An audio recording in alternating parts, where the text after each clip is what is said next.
Social media is a very, very powerful tool. It also gives power to tools. Chris Young, American country music singer and songwriter.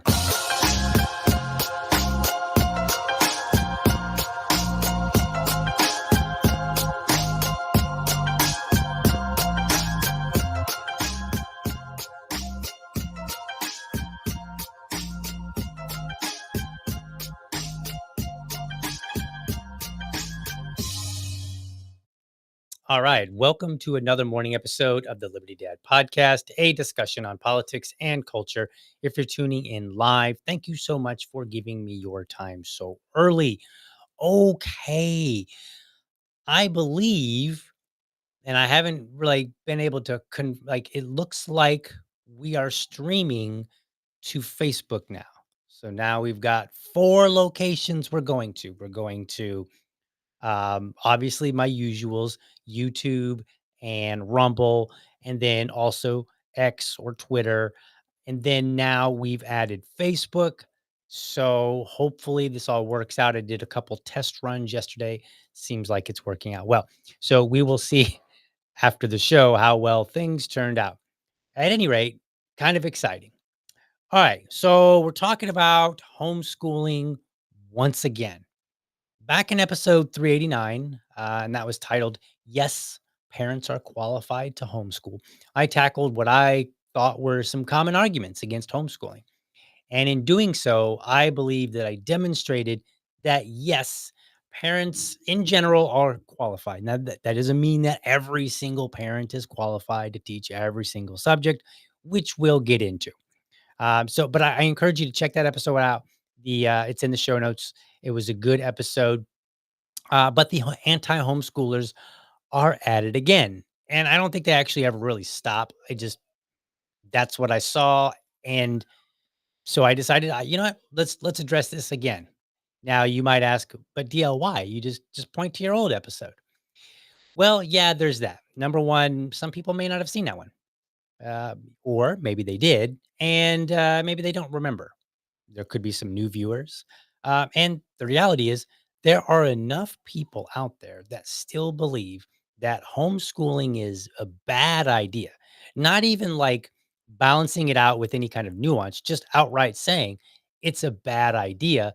And so, therefore, like many other topics, it just needs to be repeatedly addressed with, either addressing some of the old arguments and then also new arguments as necessary. So that's what we're gonna do. So here's this image of somebody on Twitter, and I don't really follow this person, or maybe I do. I don't remember. But she says, except in very specific short-term situations, homeschooling your child should be against the law. Like, wow, like this is what I'm talking about. Like, and there are a lot of people that actually want to ban homeschooling. So again, we're not talking just simply, hey, these people, maybe they had a problem with homeschooling or they found, some issues that need to be addressed in homeschooling and they're talking about that. That's not, no, they're just going right out to the very end of that conversation and saying, let's ban it altogether. And so then that led to, me seeing that comment led to a thread, and I'm going to address the comments in that thread because it actually got quite a bit of attention. So here is the thread and this is what this person said. So we're just gonna dive right on in. Okay. So this person, their handle is knowing better, a fairly good size account. And this, I don't remember the details, but this particular tweet thread got a lot of attention. So we're giving it some more attention. Here's what he says. I get flack every time I say this, so I figured I should clarify. Universally, 100% of the time, homeschooling is the worst option for every single child without exception. I'm not being hyperbolic. Let me explain. Okay. And so then he goes on to make like 10 more posts, which I'll address every single one of them. Now, first and foremost, let's be clear. I want you to keep something in the back of your mind here. There is a claim made in this post right here.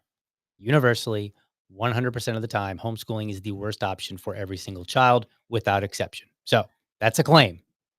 Okay. And as we go through, we're going to look and see like, does he address this claim? Does he back it up with maybe strong arguments or maybe some sort of evidence of some kind, some data, something? Now, when you're addressing claims or when you're making your own claims, you need a couple of things. Number one, you need a good argument. Now, I'm not one of those people that nitpicks and be like, oh, you had a logical fallacy. Therefore, your whole point is destroyed. That's absurd. And some people do that, but that's not what you should be doing.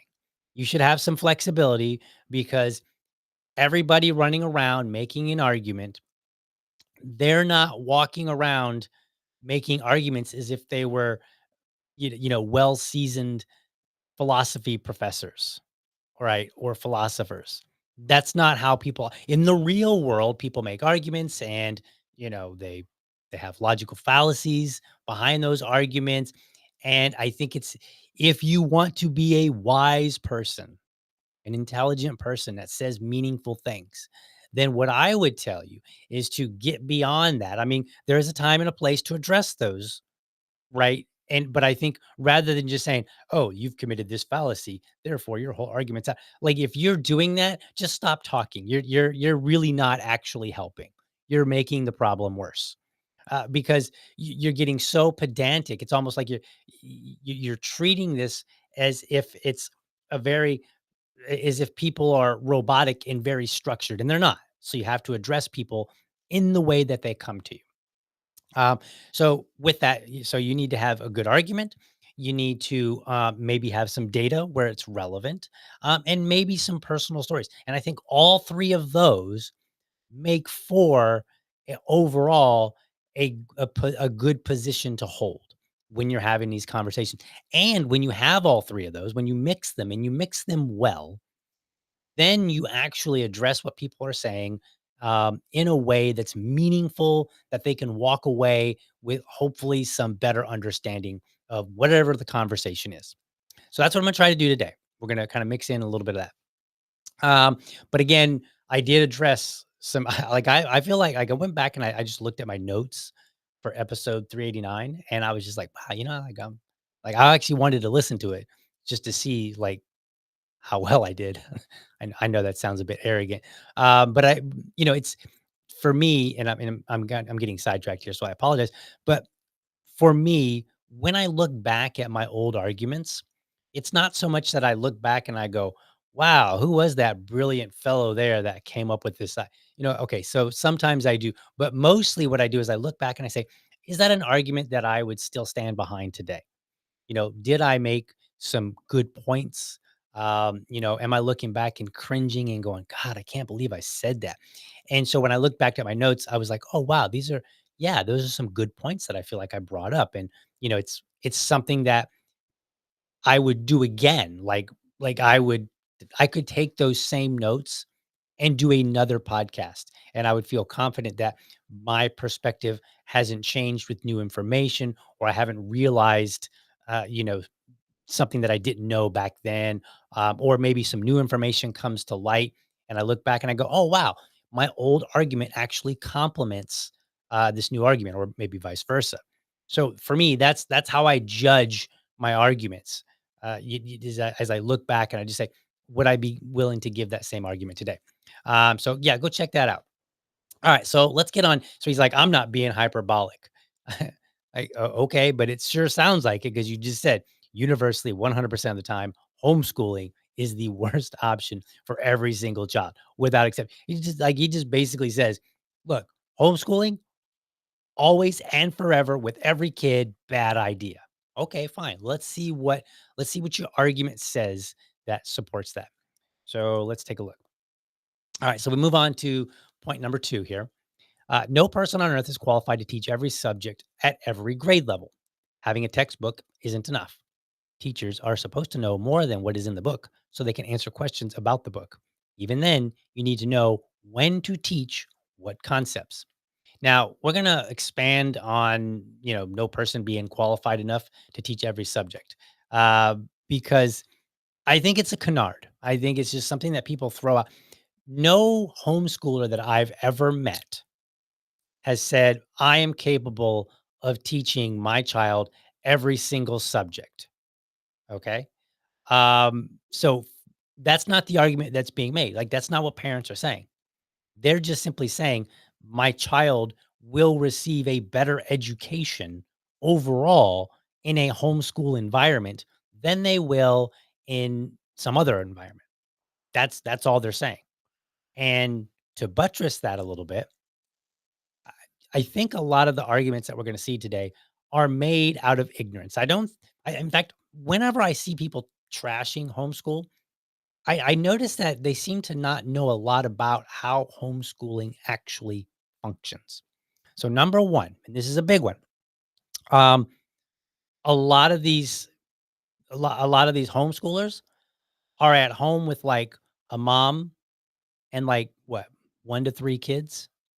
So we're not talking about a classroom. So already before we've had any instruction, the entire dynamic of this education is different because you have siblings at best, sometimes just one kid, but you don't have 20 to 30 kids who all come from different homes and all have different educational levels that a parent doesn't know about. Like if I'm teaching, like let's say that I had 3 kids and I only have 1, but let's say I had 3 and I wanted to homeschool all 3 of them. Um, I'm already familiar before I've even started educating with their education level. I'm already familiar with their, their how well they learn, things that they seem to be good at, seem things that they seem to not be so good at. For instance, I assist my son already with his homework, like every day. I help him out. Now his work is relatively easy because he's, in kindergarten. I mean, easy for him. I mean, obviously easy for me, but easy for him. Easy enough. Let's put it that way. There's some challenges every now and then, mostly related to is he going too fast, and I need to constantly work with him to slow him down. So I have noticed that my own son is tends to be a bit quick because he wants to get done with his homework, get his good grade, when he's logging in on some software or whatever, and then move on to do fun stuff. So more fun stuff. I mean, he still likes school at this particular point. So this idea that you have to be, that's a made up argument from the other side. The other point, and this is a really strong point. If I were homeschooling, and let's say I had 1 to 3 kids, not on top of the fact that I've only got, 1 to 3 kids as opposed to 20 to 30, on top of the fact that I'm already intimately familiar with their education level and their learning style, on top of all that, chances are I'm joining a co-op. And in the co-ops, there are resources for parents. And these resources allow parents to fill in where they lack. So I'll give you a quick example because this is kind of funny. I tell people that once upon a time I learned the trombone just because way back in the day I got into punk and ska music and I was like, man, I'm going to start a ska band. And I was like, I got to learn this instrument. So I decided that for whatever reason that I wanted to learn the trombone. My parents bought me a trombone, and I was like 19. I think they got it for my birthday or something like that. And so I was like 19, maybe 18, somewhere around there. And I know I was working full time and I was not in school. And so my mom was homeschooling at the time. She was part of a co-op, and so it was like, where am I going to learn to play the trombone? She said, well, there's a music teacher at our co-op. And she said, let me talk to him and see if you can join the class. And so then I did, which was a little bit weird because I worked third shift at a factory. And so I would get off third shift and I looked like, it was a factory. So I was wearing like jeans and a t-shirt and I usually was kind of dirty when I left. And so then I would leave and immediately go to this homeschool organization and I would sit with a bunch of 9-year olds. I'm not even joking. I was literally me, like 18, 19 years old, sitting in a class with like 9-year olds. And the music teacher was giving each one of us instruction on learning the instrument that we had chosen. So I mean, I guess you could technically say I was homeschooled. Like that was my only homeschooling experience personally. Right. But this idea that they have to be qualified doesn't make sense because it's very rare in my from my perspective, from my experience, talking to homeschoolers, observing homeschoolers, and even in engaging myself, um, to see parents actually even try to do all of the work by themselves. Another thing to point out, there are multiple ways under which students learn, or educational paradigms, I guess. So you have your traditional one, right? Your public schools where they go in, they sit down, and then maybe they switch classes. So they're in math class with Mrs. Jones, and then they go to art class with you know Mr. Phillips or whatever, and so they're bouncing around to different classes, and they have different teachers. Um, there's also the Montessori style where they kind of do that, but they also get instruction from older students, right? There's the homeschool style that I just described, where it's very similar to a public school, but it's more of a co-op instead. Then there's also something that probably very few people are familiar with that I experienced. It's called the ACE system, where it used to be. I don't may have changed names because it's been a few years. It's been like 25 years or so. But when I went to a private Christian school, there was something called the ACE program, and I don't remember what it stood for. And you got this tiny little booklet. It's like maybe 20 pages, and you did your work, and then you would go and grade it. Like there was a way for you to go and grade your stuff after you did the work, and then if you needed assistance, you would call for the teacher. And we basically had like two, maybe three different teachers all together. And this was when I was in high school, right? Now, I think for some specialized things like art and music, I think they did have specifically art and music teachers. But for the general like education portion, like math, science, reading, those kind of things, geography, all that stuff, it was pretty much the same teacher. This was in high school, and a lot of students went on to go to college after that. So, like, I think people misunderstand and think there's only one paradigm of teaching. Not to mention, I will point out that it's very common in elementary school for students to have the same teacher to teach all their different classes. It's actually when you start getting into middle and high school, and that's pretty predominant, where you actually have specific teachers for specific subjects. And so, like, the argument should at least acknowledge here that number one, that's not what parents are claiming. Number two, at least through elementary, probably most parents are fully capable of teaching their child, right? Like probably most of them. Okay, so that's point two. So then he goes on. He says, even then, you need to know when to teach what comment or what concepts. So then he follows up in part three. He says teachers are basically experts in child development.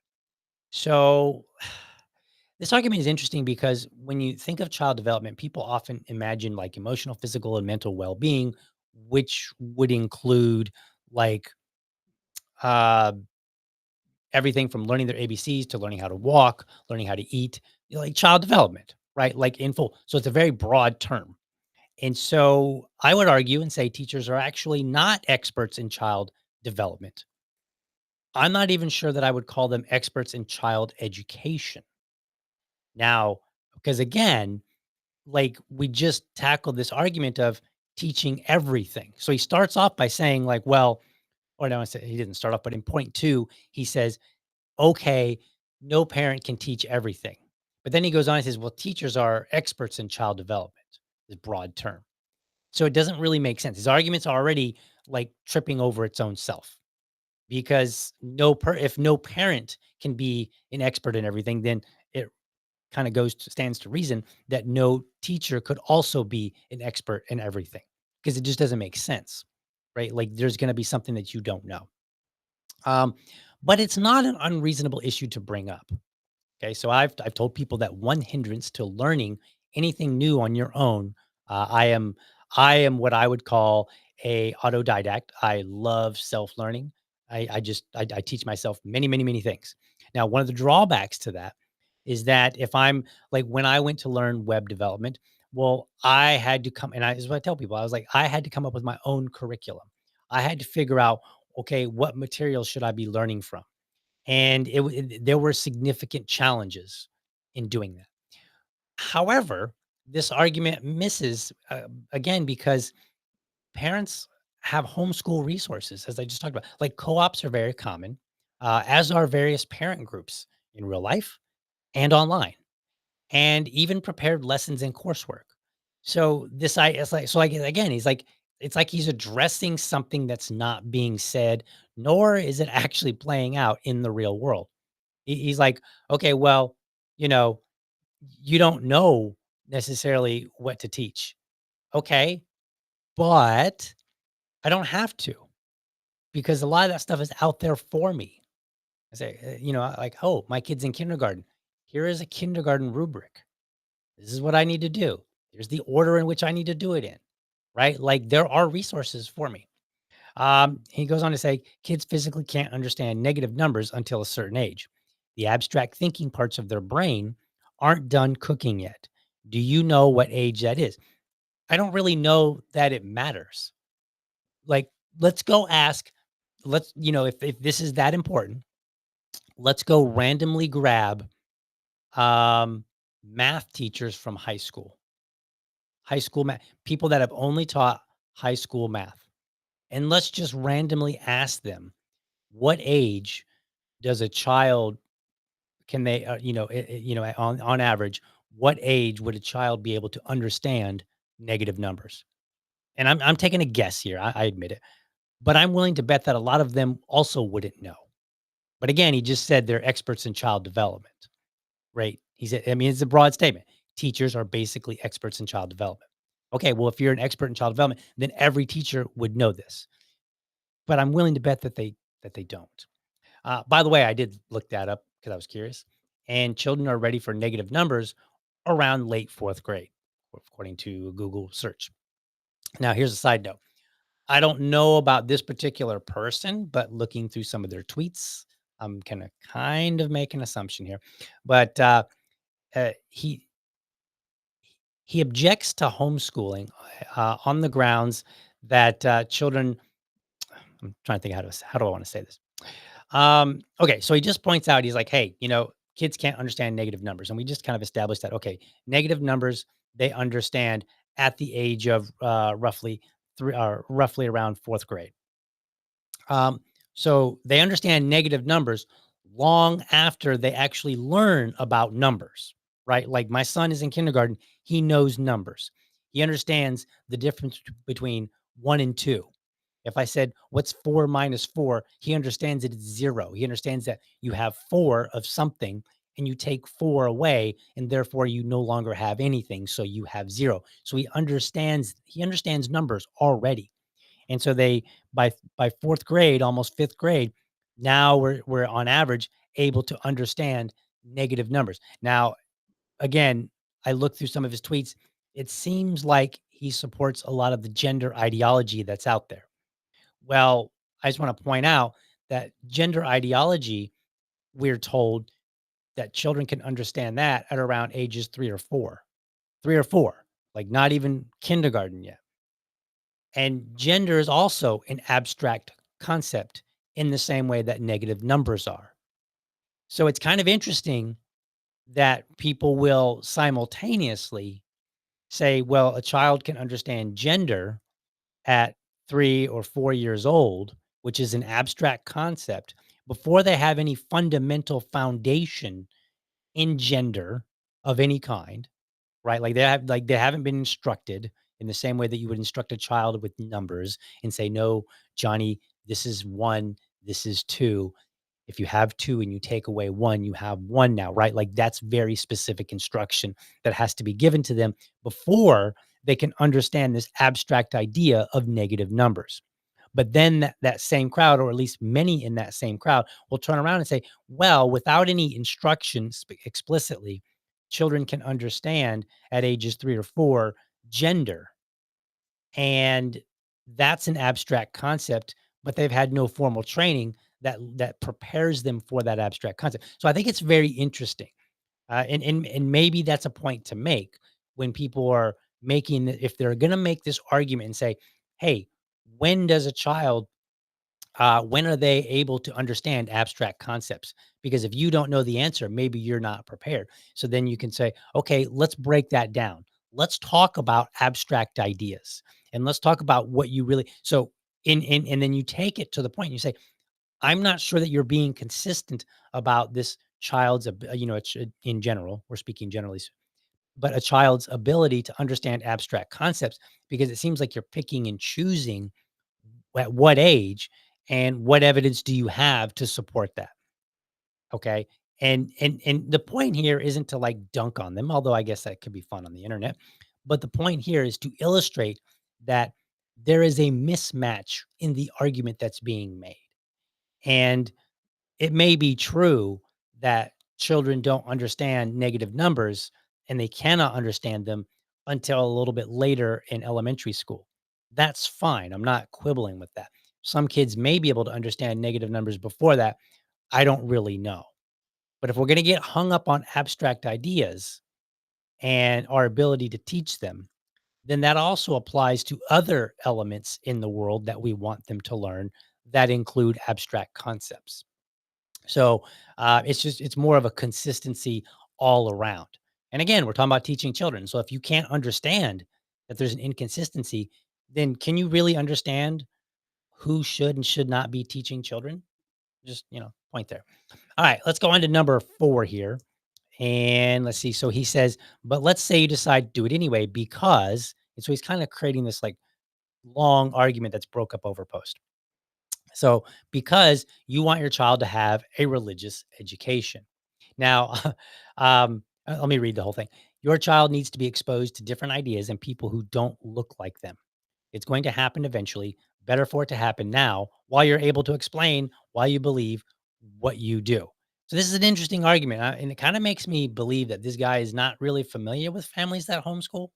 It seems like he has this caricature of who they are and is debating that caricature's positions as opposed to their actual positions.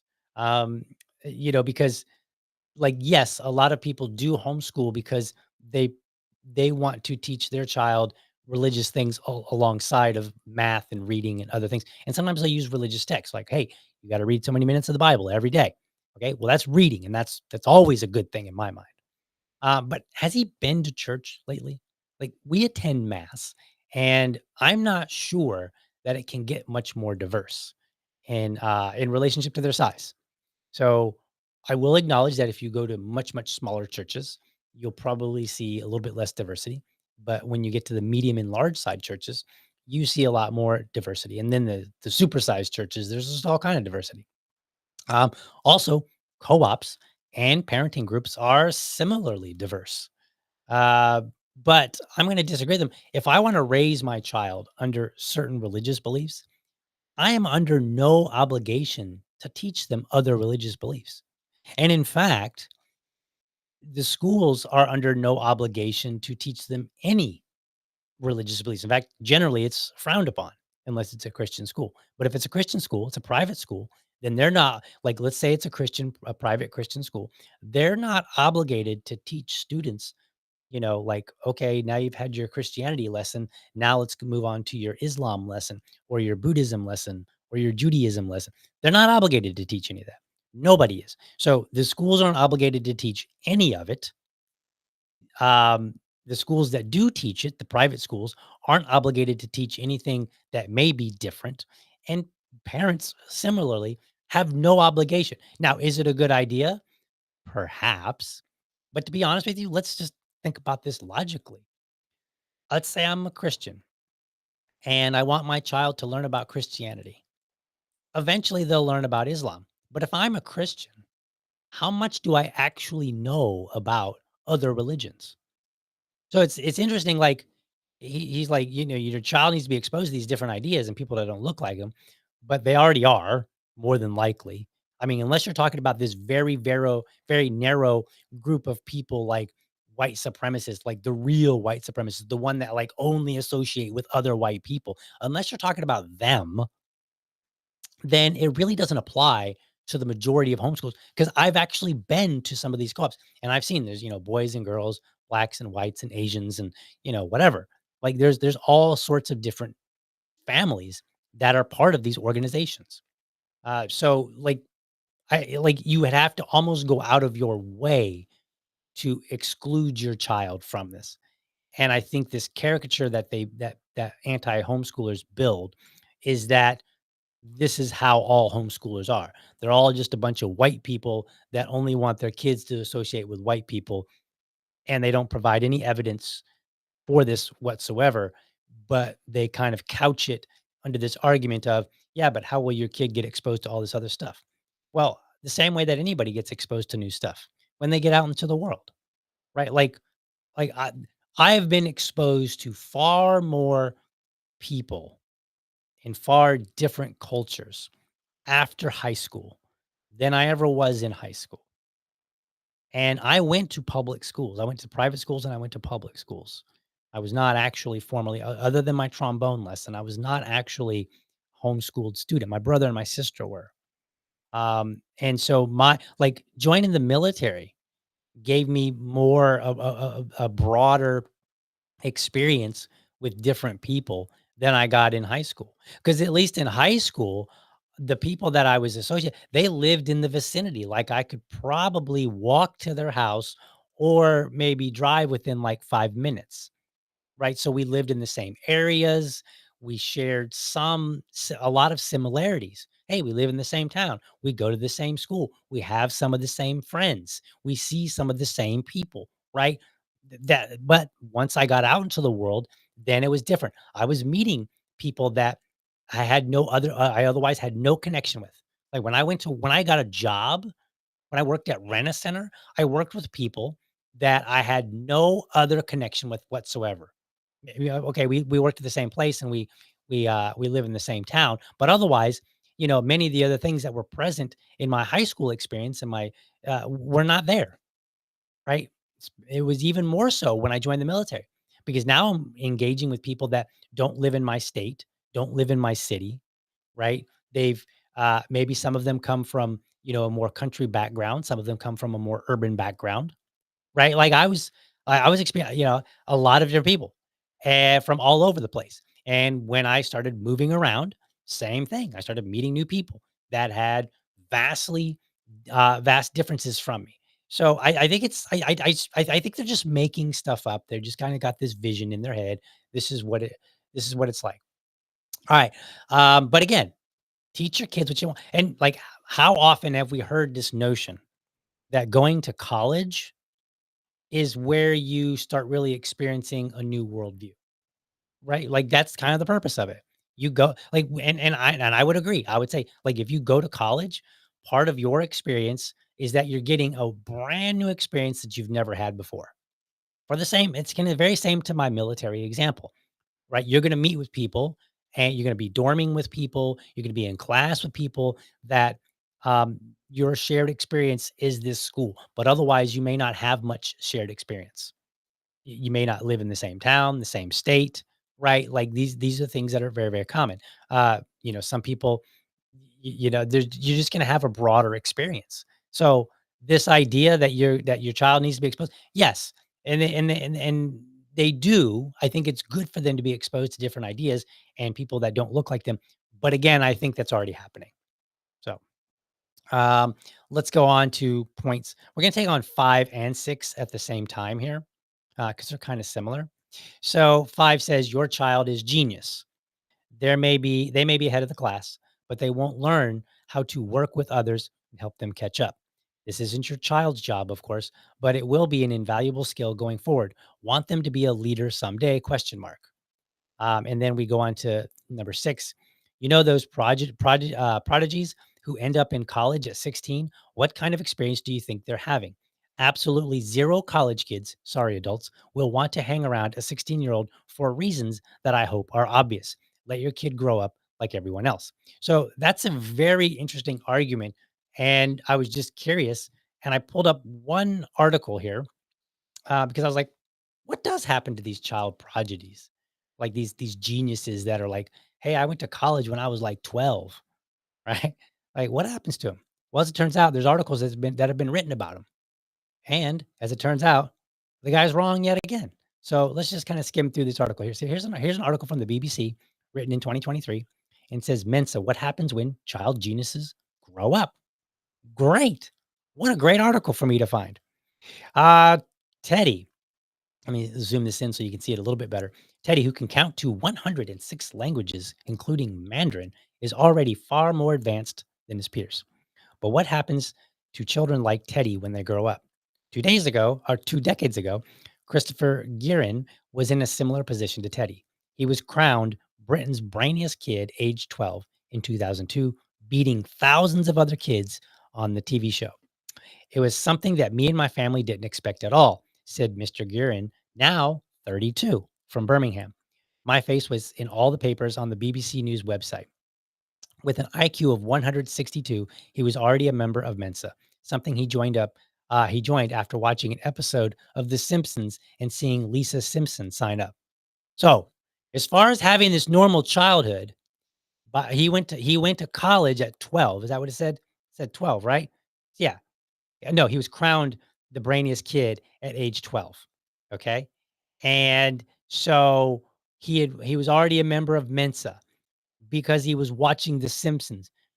Do you know how many not genius kids watched The Simpsons when it was, when it was popular? Like most of them.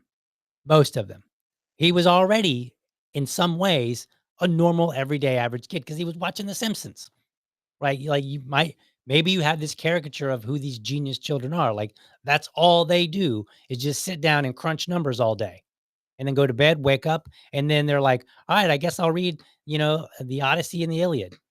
Right? And then they go to bed and wake up and now they're like, "All right, I guess today is quantum mechanics day."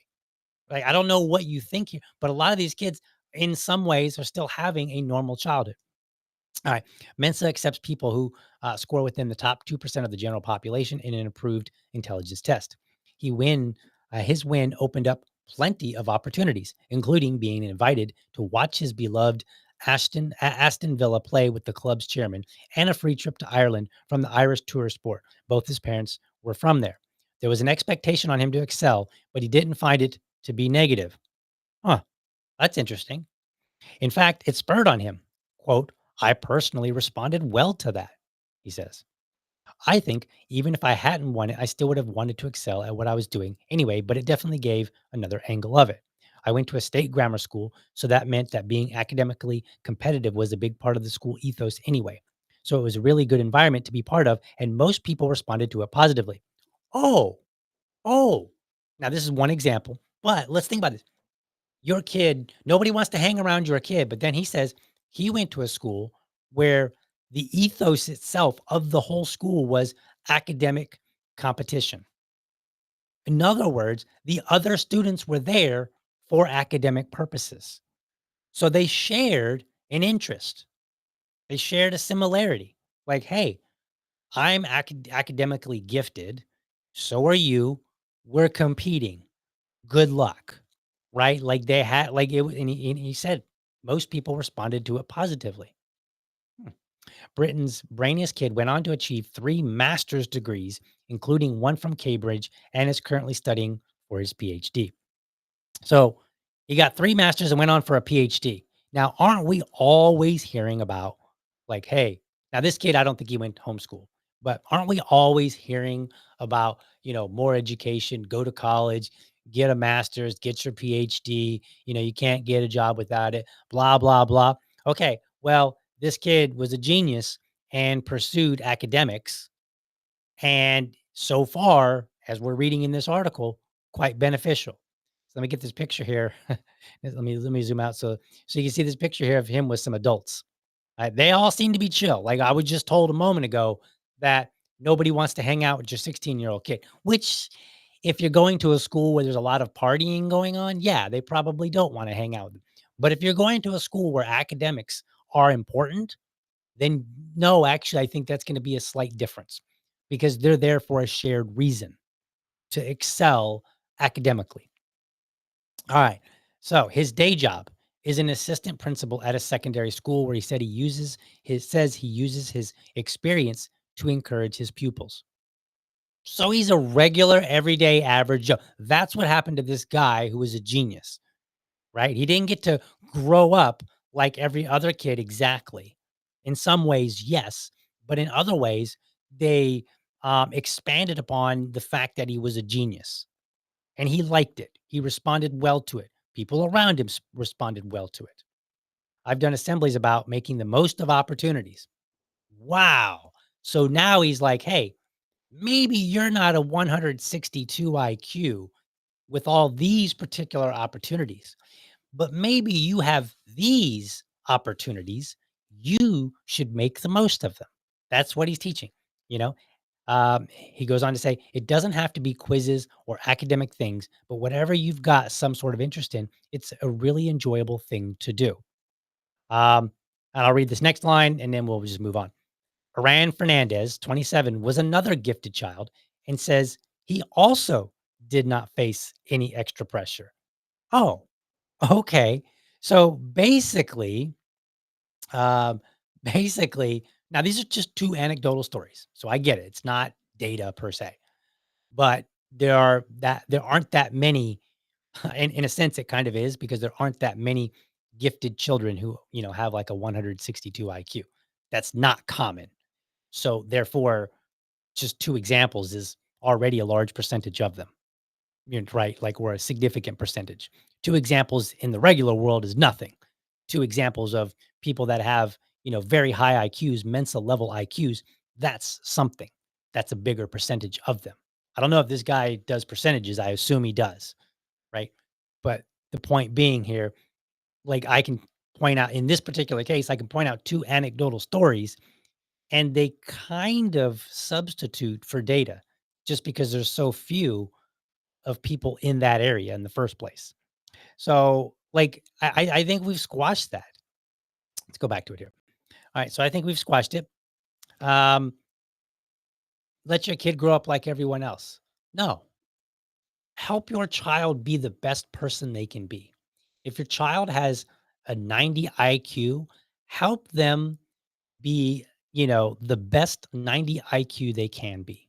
If your child's really into soccer, help them be the best soccer player they can be. If your child is 162 IQ, give them a lot of books that you probably can't read, right? Like, this is not really complicated. People overcomplicate this, and I don't understand why. Like it seems so crazy to me. All right, let's take a moment and let's get to some comments here. So we're gonna there we are. I've got something new to show you. Check this out. Where's my there it is. Bam. There it is. There it goes. All right, check that out. How cool is that? I'm able to get some comments on the screen. Not quite the way that I used to be able to do it and wanted to, but that's okay. All right. So let's go through and check out some of these comments here. I can at least hover over them. So that Liberty lady says KDH wants homeschooling banned. She wants all kids in government schools. If you're in the know, you know who that is. That's a local activist. And no, I would disagree, and I would argue that banning homeschooling is an objectively bad idea. And I will look. I will debate anybody on this topic, and I'm not even homeschooled, right? Like, nor am I homeschooling. Like, my son is going to technically a public school. He's going to charter school, but I considered the idea of homeschooling. Let's see. Sweet. Yeah, okay. So that yes, it is sweet that I got this new look. I like it. So very exciting. Okay, and eventually I'm going to have a little bit of music in the background to kind of supplement, especially for when, the comments are really off the charts. Some days you guys are commenting a lot, other days, not so much. You're a little bit on the quiet side. Okay, so let's continue on. So we've addressed points 5 and 6. Let's move on to 7. And in 7, where's my full screen here? Your child has been bullied. Okay, now this is a big one for me. Okay, so let's read this whole through. I'm sure it's safer at home. Is that your plan for the rest of their childhood? Getting the school to fix the situation. It's hard to even say this line without like laughing at him. Getting the school to fix the situation or switching schools or hell, paying the popular kids to protect your child is still better than keeping them at home. Like, is this guy on drugs? Really?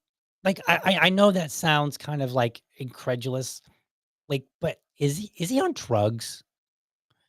Okay, bullying is like I was bullied as a kid. I have no tolerance for it. I've told people very clearly. I'm like, look, my son will not be a bully. Like he will suffer some serious consequences if he becomes a bully, which I don't think he's even coming. Like I don't think he has any chance of that, but it's not zero. Nor will I allow him to be bullied. Period. None of those two are going to happen. I will intervene and I will do whatever I have to do. Okay. So I dislike the idea of bullies, but I like to think of myself as somebody who is reasonable and practical about the bullying process and how we deal with it. So number one, let's address the question. Um, is that your plan for the rest of their childhood? Bullying has cost lives. It is like you can go find stories of kids that were bullied and they committed suicide. So, in my mind, for starters, these kids didn't have the rest of their childhood knowing better. They didn't. Their life ended. No, and they certainly didn't get adulthood where things, as we all know, tame down, right? So it's cost lives. In fact, let me show you something. There was a 2011 documentary called Bully, and the filmmakers, I think they found somewhere between 3 and 5 kids that they followed for like a couple of months in different cities and different states. And one of the kids ended up committing suicide. All these kids were being bullied, and the filmmakers, they just documented the process and the interactions that kids had with other kids had with adults. They talked to the kids, privately and so on and so forth. So I want to play this video here real quick, and maybe. Scream out loud, not literally, but scream out loud about what everybody needs to know, Tina. Our son's not coming back. Nothing is going to bring him back. But what we can do, and what we need people to understand, and I think this film has created a start to that, is helping these kids that are in that position that don't have anybody to go to. The parents don't know where to go. Maybe like we were in the position, what do we do? Uh, you know, Kids everywhere and parents everywhere are crying out for help. They need somebody behind them to guide them to get their children through this. And if that's something that we can do, that's what we're here for. Okay. So number one, I want people that believe, hey, your child is always better in a public school or in a school, always better than at home. I want that person to go and tell parents like this, your child was better off at public school than they would have been homeschooled. Tell them that. Tell them. Because if you did and those parents punched you in the face, I might have to give a blind eye. I'm just saying. I don't like violence, but I might have to give a blind eye because I think it's very callous to make this assumption that, because when I read that, it really comes across to me as arrogant and kind of like condescending, like, oh, bullying's not a big deal. There's so many options that you can choose from. Just go to a different school, right? Pay a popular kid. Uh, really? You think all these kids have money? Here, let me tell you a story. And I think I might have told this one in the last episode, but I'm going to tell it again briefly. I was a youth director in my mid 20s, and I worked with families that would have been considered from the wrong side of the tracks. And one particular family, the parent had like, I don't know, 3 or 4 kids, and one of them was in like 4th grade.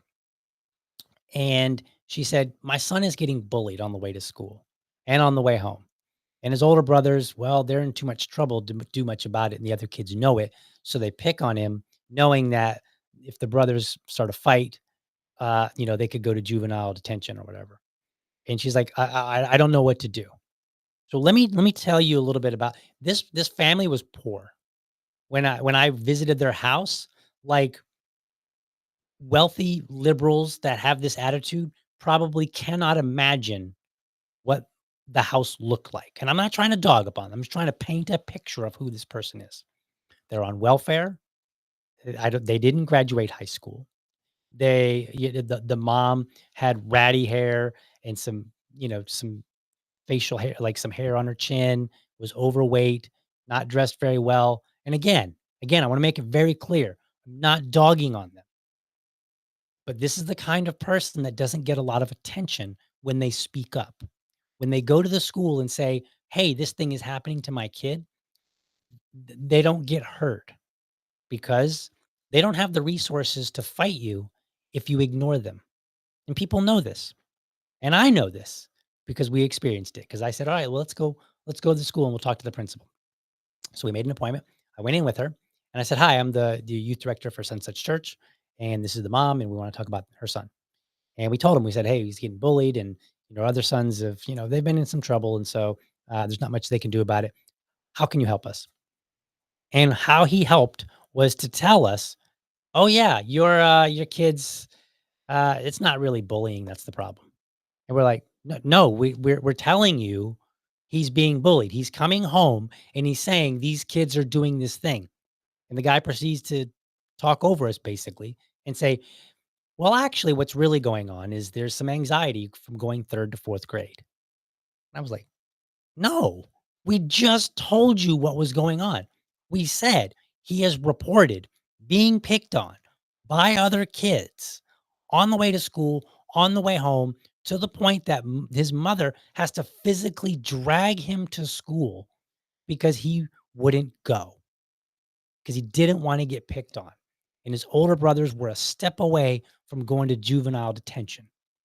And his principal just ignored it and proceeded to tell us that it was really this weird anxiety, which doesn't even make sense to me. Because if there's anxiety, I would expect anxiety to be when you go to a new school and there's new peers, or when you go from elementary school to middle school and then middle school to high school, where there's somewhat new peers, but there's also an entirely new environment and it's a new dynamic, right? It's just there's a different vibe that's going on.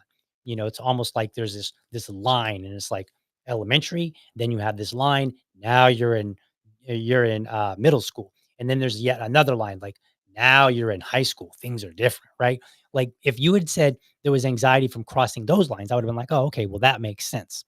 But that's not what happened. So I later walked away and I was like, "I bet if this woman had money, we would have had a different conversation. I bet if she had connections, if she were a banker, right? Or somebody that knew people, right? Had some friends, like I bet you that conversation would have went a lot different."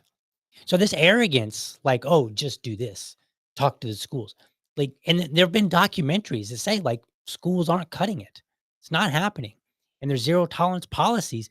They make things even worse because then the victims get in trouble where the bullies kind of get in trouble. Right. So no, this is a very arrogant statement to make. Um, I mean, he does acknowledge that it's safer at home, but is that your plan for the rest of their childhood? Maybe. Because guess what? Here's the cool part. And everybody knows this. When you graduate high school and you get into the real world, things change dramatically. I mean, they still stay the same and on some level. People are still mean, but they are different.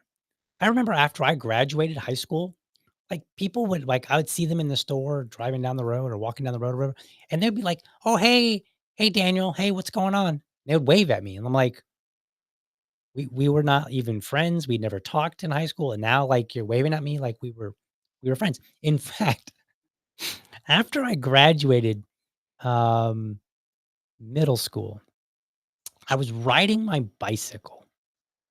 And this was like in the 94, 93, I don't know, somewhere in the early 90s.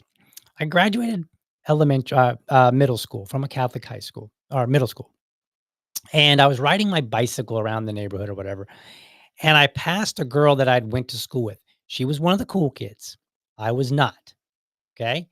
And I didn't really get picked on her by her, but maybe some of her friends for sure. And I passed by her and I didn't say anything because, like, whatever. I went on by. She went on by. She called me on because this was back in the day when you could, like, everybody had a phone book and most of the time you could easily find somebody's phone number. So she looked me up, called me, and scolded me for riding by and not even saying hi. like, like all that time in high school, there was never an expectation for me to say hello or acknowledge. But I graduated, and it was the same when I graduated high school as well, right? I graduated high school and I would be driving down the road and I'd see somebody and they'd be like, "Hey," waving at me. I'm like, I guess I got all, you know. And then when I went to work, I was friends with people that I would have never been friends with in high school. Like I had a boss at Rent-A-Center when I worked at Rent-A-Center in my early 20s, and he was basically the jock when he was in school. We would not have been friends, but we was cool, right? We were cool. And I mean, he was still my boss, but there was a good relationship there, right? Like, because things are a little bit different when you graduate because that's what happens. Like, some of that garbage gets left behind. Not always, but not entirely, but some of it does. So, yeah, plan for the rest of their childhood? Sure, why not? If I can get them through to adulthood so that they don't commit suicide or end up on drugs, and I mean in a negative sense, or, become an alcoholic because they're trying to cope with something that the schools can't handle. Yeah, absolutely I will. Yes, and I would support any parent doing it because I would rather have a 60-year-old parent be able to hug their 35-year-old child than to look at a picture and imagine what it would be like to hug the 35-year-old child. And if that means homeschooling them for the sake of keeping them away from bullies, and by the way, have you seen some of the fights in public schools? They're not a simple black eye anymore, buddy. They get violent. They were violent when I went to high school. The neighbor girl told me, Fights here are different. You get a black eye where you are now in your nice little cushy Catholic middle school. But when you come to this public city school, if you get in a fight, you might go to the hospital. They probably will call the ambulance, and there will probably be a puddle of your blood on the floor that they have to clean up because it's different. So, yeah, absolutely. For the rest of their childhood, totally. And I don't care what the bullying is over. It could be because they're nerds, right? Uncool. They're not part of the clique. The kid is, gay or they believe they're trans, like whatever. You homeschool your kids for their safety, 100% down with it. This person's arrogant. This is the part where I try not to get too irritated because like bullying strikes a nerve with me. All right, let's move on. All right. So number 8, as a parent, it's not your job to curate your child's entire existence and decide what ideas they hear or who they socialize with. They will grow up and resent you for it. Your job is to guide them and provide context to what they're experiencing outside of your presence. So actually, I'm going to disagree. It kind of is. It kind of is your job as a parent to curate their existence. Now, parents can overdo it by not releasing control as their child gets older. So, for instance, once upon a time, my son started walking and we blocked off all the areas of the house that we didn't want him in. And we baby proofed everything, right? Much of that is gone now. Like almost all of that is gone, right? And why? Because he's now 5. I can talk to him and I can say, "Don't go in there," or "Hey, come back out of there," or whatever, right? Or if he goes into a room, I have a strong confidence that he's not necessarily going to get into things that he's not supposed to get into. I mean, he still does because he's 5.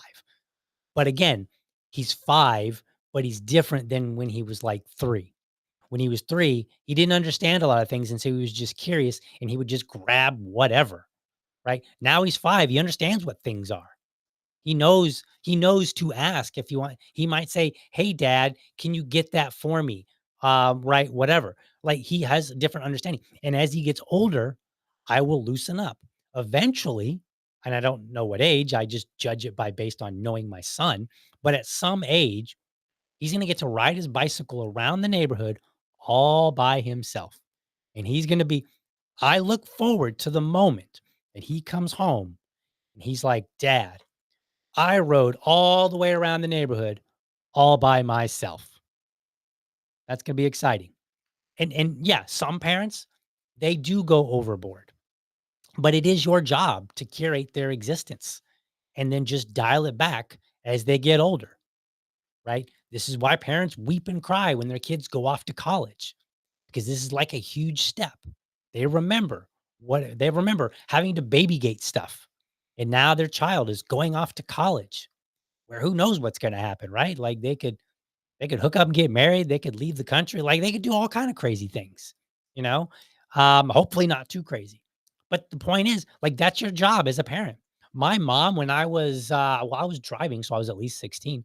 I wanted to stay the night at my friend's house, and she embarrassed the snot out of me because she called up their parents and she was like, "Hey, uh, um, who's going to be home? How many parents are going to be home? Do you have any guns in the house? Do you guys use any drugs? Do you have any alcohol? What about this?" Like she was asking all these questions, and by the time she was done, I kind of didn't want to go over there because I was like, man, you're embarrassing them. But she did that because her job is to curate my existence, basically to say, you're at this age. My job is to be the parent and to make sure that you stay safe. And my preference personally is that if a parent overdoes it, overdoing it a little bit is better than underdoing it at any level, in my opinion. Now, you can go overboard way too far. And yes, in those cases, kids resent you. But let me tell you another really quick story because sometimes kids resent you when you underdo it. When I was going to that same Catholic school, because I went through sixth, seventh, and eighth grade. So it was either sixth or seventh grade. There was a long street that most everybody walked home and then kind of spread out to wherever their homes were. And I was walking next to a girl and we were talking. And she said this, I'll never forget this. She said, I know my mother doesn't love me because she lets me do whatever I want. She said this in middle school. She understood that her mom was underparenting her and to some degree resented her for it already. She didn't even have to grow up to resent her mom. She resented her already for not being a parent. So, no, like, I don't even, sometimes I wonder if these people even have kids. I'm pretty sure they don't. All right, let's get to the next one. I'm running low on time here. When it comes to stats like homeschool kids perform better on tests, there's a selection bias problem. Every public school kid takes tests like the SAT or ACT. Only the college bound homeschool kids do. Parents decide the curriculum. There is no homeschool diploma. Okay, so there is some truth here. There is a biased sample. So, for instance, like if you were to talk about all the Indian people that you've met in the United States, chances are you've met Indians that are in certain professions. They're engineers of some sort, right? Like mechanical engineer, mechanical, chemical, whatever. They might be a software engineer, they might be a doctor, or they may run a restaurant, right? Like that may be that's your bias. So you might start to think like, oh, all Indians are do one of these four things.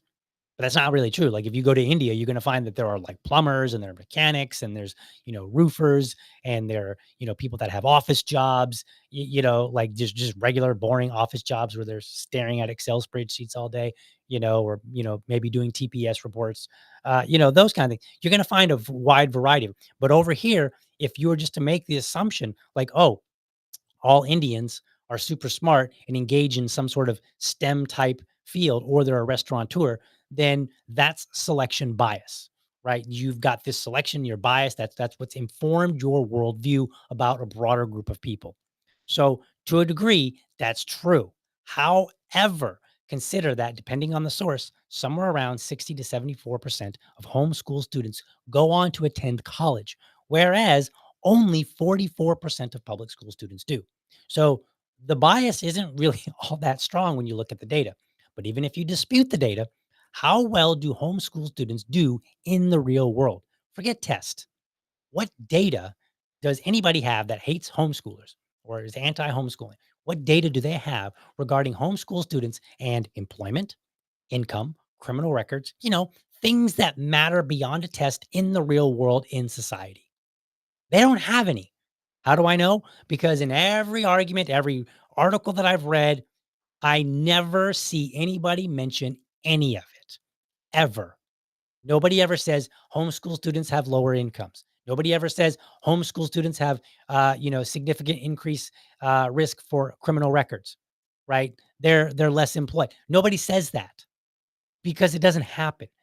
So the reality is, even despite the fact that there may be a selection bias, on how well students get an education, on how well they do. The truth is, at the end of the day, at a very minimum, they blend in with the rest of the society well enough such that I'm willing to bet that if I lined up 10 people, 5 of them were homeschooled. No, 3 of them were homeschooled, 7 of them were public schooled. The person that's anti-homeschool would not be able to pick out the difference without being told. They would not be able to go based on college rates because fewer kids from public school go to college. So that's not going to help you.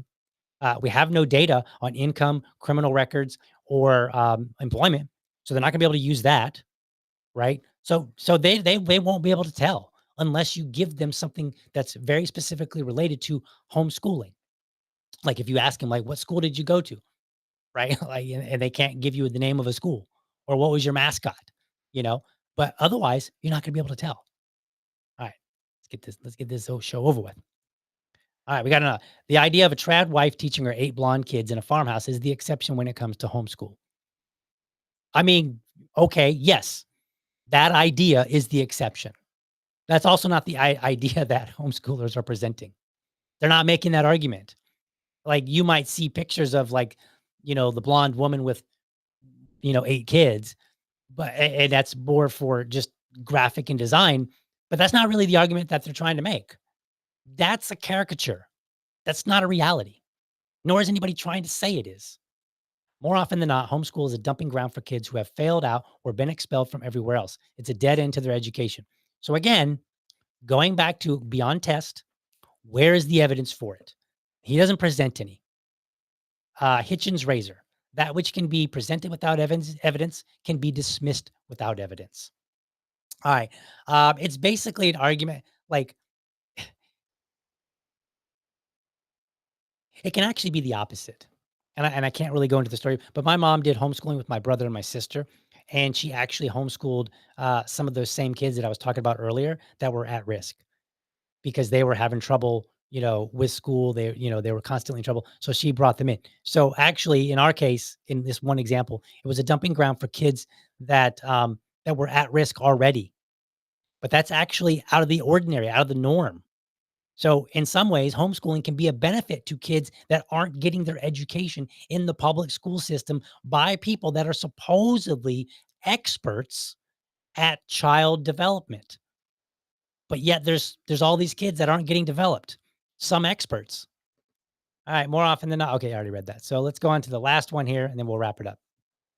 For every successful homeschool story, there are 99 kids who fell through the cracks and will struggle as adults.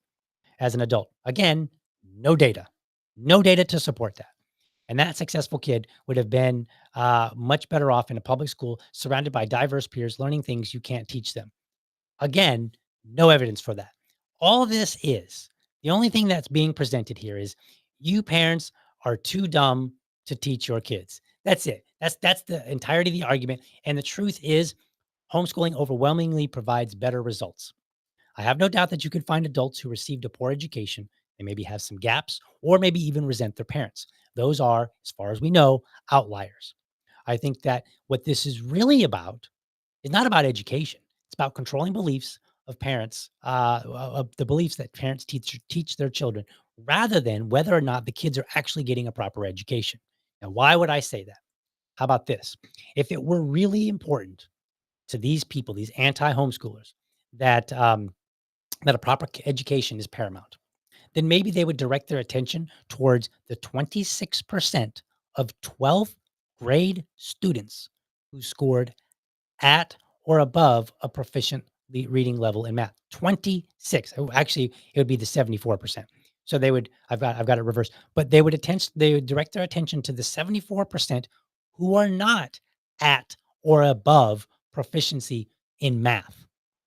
And then you have 37% who are at or above proficiency in reading, right? So 63% of kids, I hope I did my math on air right, but 63% of kids are not at or above reading proficiency by the 12th grade. So if they actually cared about education, a proper education, maybe they would direct their attention to where we have very clear, ample data saying they're not getting it. That's why parents homeschool. Public schools can be violent. What is that comment by Michael Malice? He says something to the effect of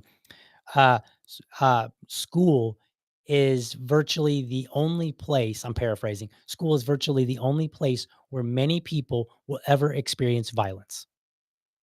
Like, think about this for a second. Like, I've had a couple experiences, mostly because I'm a wild person, like I grew up and I've always been a bit wild and got myself into a lot of trouble. But people that I know, like virtually every guy that I know that's my age, they haven't had a violent encounter in their adult life. They might have had one in school, but probably didn't. Like, most people don't have violent encounters, but when you do, there's a good chance that it came from school. So if they actually cared, they would address the problem that we actually know about rather than creating these false impressions about people for which they don't know anything about or have any data. They're just making it up. All right, let's get to some comments, some last comments here, real quick. And then we're going to close out the show because I've got to. I promised my wife that I'd be done at a certain time so that we can uh, do some things. So here we are. Let's see. Let's take a look at some of these comments here. Do. No, not TPS reports. I know. I'm sorry, right? But I'm glad somebody got that reference. I'm glad that makes me feel good. If a parent, Samuel's mommy says, if a parent gets an education, then they should be qualified to teach their children because they should have learned everything they needed to be able to teach every grade. That is a great point, and I thought about adding it. I just forgot. Samuel's mommy. I'm glad you brought that up. When you go to a job and somebody shows you how to do the job, who is it? Is it somebody who's been trained to teach other people? No. It's usually a coworker that just has learned it themselves. That's usually who it is. Montessori, same concept, right? A lot of kids will work with older kids who've already learned the material. They're teaching it. Parents presumably have graduated high school, sometimes went on to college. If you've learned that material well enough, which doesn't have to be that well, you should be able to teach most of it. Now, maybe a few things when you get into some specifics, maybe specific math, you're not so good at math. So maybe you're like, okay, I'm not going to be able to teach, some upper level math at a high school level, but for all the way through, I would argue all the way through middle school, most parents who received even a halfway decent education should be capable of teaching all of the material that their children need to know. And anything they may have forgotten, they can just pick up along the way. Like, when I help my son with his schoolwork, like, there are some things that I'm like, "Oh yeah, I've forgotten that." But it comes back kind of quickly, right? It's not that hard. Now again, when he gets to high school level, there could be some challenges, like if he needs to take trigonometry. I didn't take trigonometry, so I'm going to be at a severe disadvantage. My wife did, so she can help him out with his trigonometry. I'm a software developer, right? I write code. My wife does not. She won't be able to help him too much with that, but I will. That's why one of the reasons why we have, two parents. But on the other hand, there may be topics for which neither one of us are very familiar with to help him out. And in that case, either we can potentially read up on it or we can find resources to assist him.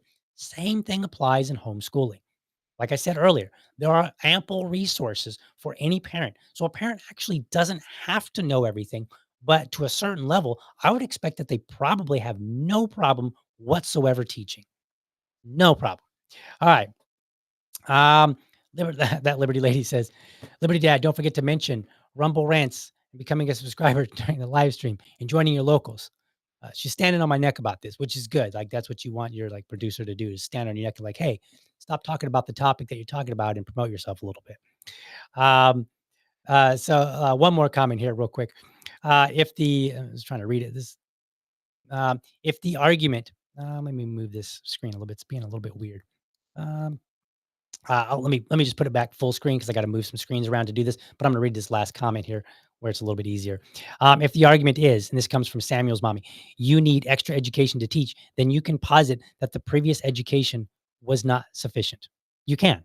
You absolutely can. If you have to go on and you have to learn extra stuff in order to teach the stuff you already learned, then it wasn't sufficient. And maybe you shouldn't be a teacher in the first place. That's a whole other conversation that we're not going to get into right now. All right, folks. So that was my show. Hope you enjoyed. Thank you for watching so much, and I hope you found it informative and inspiring. Be sure to catch me Monday through Friday, 7:30 a.m. for an informed discussion on politics and culture. By the way, I'm always looking for dads to join me for Dad Talk. Dad Talk is my series where I invite everyday dads on to talk about what's important to them in the context of being a dad. No argument, no debate, and dads choose the topic. It's my way of raising dad voices. That show airs Friday mornings or Friday evenings for the dads that have to be at work, because I got you, dads. I got you. So if you're a dad or you know a dad that's got something to say, they just want to talk about something, let me know. I want to bring them on and have a conversation. I got a dad lined up for this Friday. It's going to be exciting.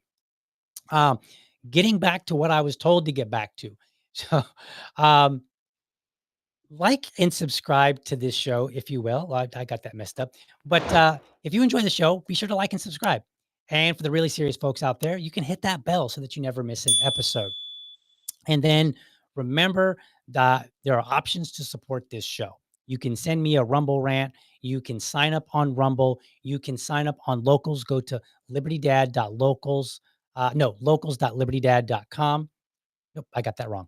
Let me rephrase that. Apologies. libertydad.locals.com.